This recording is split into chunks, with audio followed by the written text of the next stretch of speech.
Hello and Namaste, my name is Nidhi Nagori and welcome back to my channel. In today's video, I'm talking about 5 things that hit you the very moment you become a CA. Now, these were 5 things that hit me right after the results were released. So the day the results came out, I was okay. I did not celebrate because I just lost my father, but I was okay. I was like, okay, at least I'm done writing the exams. But the next day I was like, okay, now what do I do? And I've put all of that down here for you guys. If you passed your CA recently, or if you've passed any professional exam recently, this video is applicable to you and it's going to be very, very relevant. If you are interested, stick around. I'll see you after the roll card.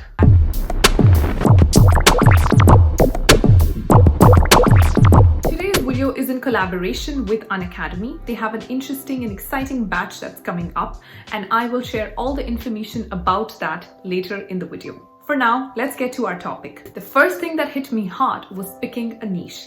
Now, we all know we write multiple papers when we want to clear our CA exams. Remember, I probably wrote about 7 to 8 papers. Now, these are in various areas, including accounting, financial management, direct tax, indirect tax, IT, audit, business law, etc.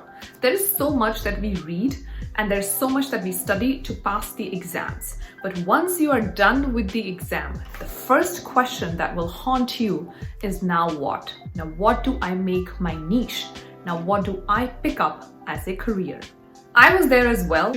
Some people advise that, okay, if you feel very confident about a particular exam, then that should be the interest, that should be the career that you should pick. For me, my best exams had been law and tax. And I kind of knew that those are not the areas that I'm interested in. So for me, it was filter out what do I like. I absolutely did not like tax, so I deleted that first. ISCA, obviously, I don't think anyone likes it. I don't even think they have it anymore. Business law, I liked it, but I kind of knew that if I'm not a CS or a lawyer, I will not be the best at it. That left me with 3 choices: accounting, audit, and financial management. Because I'd not worked in FM at all, which means I'd not worked in financial markets at all. I did try to interview in that line.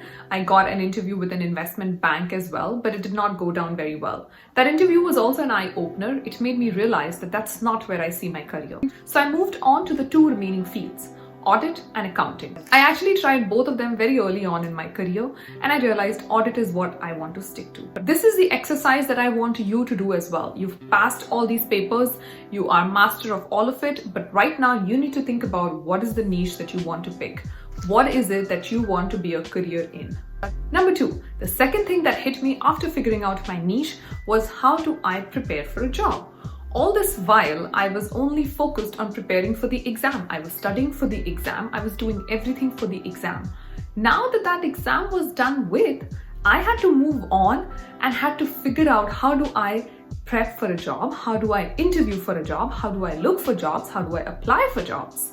I wasn't a very smart kid, so for me, this was probably one of the toughest things to do right after passing my CA. I also faced quite a lot of rejections, and I talk openly about those on my LinkedIn and Instagram. Some of them were very demoralizing, but I'm so glad that those rejections happened because they kind of pivoted my career into the path that I am on today. But the first few rejections actually happened because I wasn't prepared for an interview. So here's my second advice. Make sure that you start working on preparing for interviews. Interviews are not about just sending your resumes, applying for jobs. No, not at all. Interviews are much more than that. Make sure you get a senior or a sibling or a cousin to help you out with mock interviews. Make sure you have prep sessions and make sure you go and do your research in terms of what are the questions that the company asks. You want to be the right candidate for the job. Number 3, should I go for a higher package or an okay package? And this was a question that a lot of people were haunted with. To be very honest, I've also been at that point where I wanted to get best money in the world. I kind of didn't care about what is the job at offer. I thought if money is good, the job has to be good.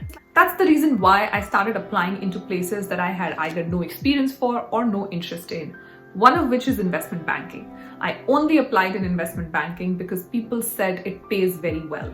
And at that point, I was just like, I want good money, yaar. I don't want anything else. Obviously, I got rejected from the investment bank. I did make it into another multinational bank and they offered to send me to Singapore. The money was also good. But I kind of knew that I couldn't do this for long. I didn't see my career in there. Now that role was offering me a 9.5 lakhs per annum salary. I ended up taking a role in Big Four in Calcutta itself, and my first salary was 5.1 lakh rupees per annum. If you think of it, it's a big drop. But why did I do that? Well, I knew that if I start off in a Big Four in audit, the opportunities that I'll get after a few years will be completely different. I knew audit is extremely flexible. From audit, you can move into audit itself, like different types of audits, or you can move into accounting, or you can move into financial reporting, or you can move into corporate compliance. There's just many options that open up after you do audit, especially if you work in a Big Four. So I said no to a job that was willing to pay me 9.5 lakhs and took up a job that paid me 5.1 lakhs. Now that's almost 45% decline. So think about your interests, think about your long-term plan. Don't go for money right now. Right now, go for experience. Right now, go for knowledge. Before we discuss the next 2 points, let's take some break and talk about what Unacademy has to offer. Unacademy is announcing it's a unique batch for the CA Foundation exams to be held in May and June 2021.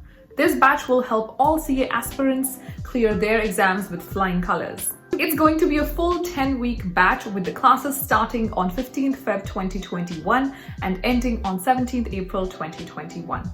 You will have regular classes which are going to be live from Monday through Saturday. Each of these classes are going to be for 4 hours each and will start at 3 p.m. sharp every day.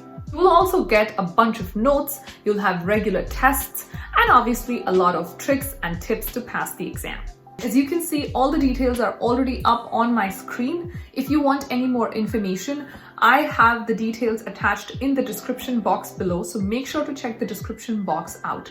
If you think this is something that interests you and you would want to subscribe for this batch, then hey, I have a 10% discount coupon code that you can use to make sure that you get the 10% discount. The discount along with the coupon code is again in the description box. Please scroll down, check the link, check all the details. Everything is mentioned in the description box. And if you're wondering what Unacademy is, then hey, Unacademy is one of the largest online educators in India. They've also forayed into CA teaching now and have had a bunch of amazing teachers on board who deliver their classes online. Best thing about having a subscription with Unacademy is that it is online, which means you don't have to commute, you don't have to travel to go to some classes.